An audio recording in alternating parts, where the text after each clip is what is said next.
after Christmas marks the beginning of another holiday, Kwanzaa. And here to tell us more about the traditions and customs of this celebration is Dr. Erin Wiggins Gilliam. And we're so excited to learn more about this. You know, we both admitted we don't know a ton about Kwanzaa. So for people, novices like us, how do you introduce it to people? Well, first, thank you for having me. Of course.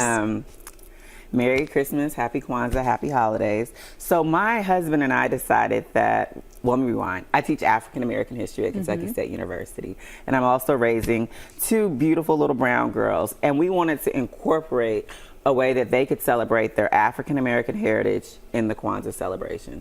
So Kwanzaa is not a religious celebration, it is a cultural Christmas or a cultural history celebration. So we still celebrate Christmas. Santa still comes to our house, but the day after Christmas, December 26th, we begin to light the candles. We light the first candle for unity, and then we go to self-determination, which in Swahili is Kujijakalia, which of course my girls love to say that one. That's it's beautiful. Kujijakalia. It sounds beautiful, it really does. They say that one, and then we have unity and we have faith, and we light these throughout the 7 days. And on the 7th day, we light the final candle for Imani, which is faith, to have faith. And once lighting that, we have a big dinner on New Year's Day, and we exchange gifts with each other. But each day, and my girls, they're getting older, so they're kind of like, huh. But each day, we call them downstairs, and they have to tell us something that they're thankful for, something why it's important to be Black, and it takes 10 minutes of our day. Just a history lesson, more important, it's a celebration lesson. It's the time for the family. Stop playing with your Christmas toys and let's all come together and let's talk about the importance of being Black in America. So this is a real teaching tool. It is. Yeah, it is. I love that. So you're going through the order. There's a certain order to lighting each candle. There is. You began, well, Black is unity, which it represents people, the people, African people, Black people. Red is the struggle, which is self-determination, Ujamaa, Kumba.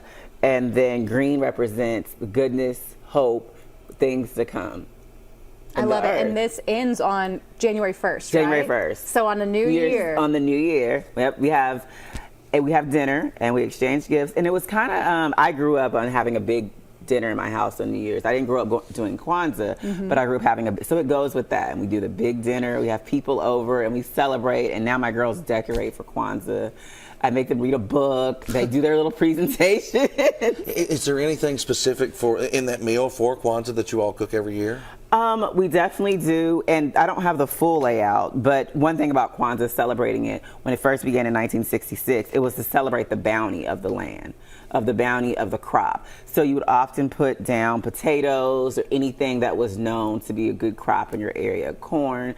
But we traditionally do a New Year's ham, collard greens, cabbage, cornbread, black-eyed pea dinner, and have friends over and celebrate. And I let the girls know it's New Year's, but it's Kwanzaa too. And then my 9-year-old is this is why we celebrate Kwanzaa. Aww. We need to celebrate Kwanzaa, so I like it. Awesome. I love that, and that's something they can share with their friends. And like you said, it's a teaching tool. It's such a wonderful thing. It is. Well, it was so nice starting you and learning. Like we said, if you aren't, you aren't living, you aren't learning, something like that. It's just, it's always good to learn. So thank you so much. And thank you. If people want to maybe take your class, can they sign up for that? Of course. I'm always taking students. I'm at Kentucky State University. I'm the Dean of the Honors College, but I also am an Associate Professor of African American History.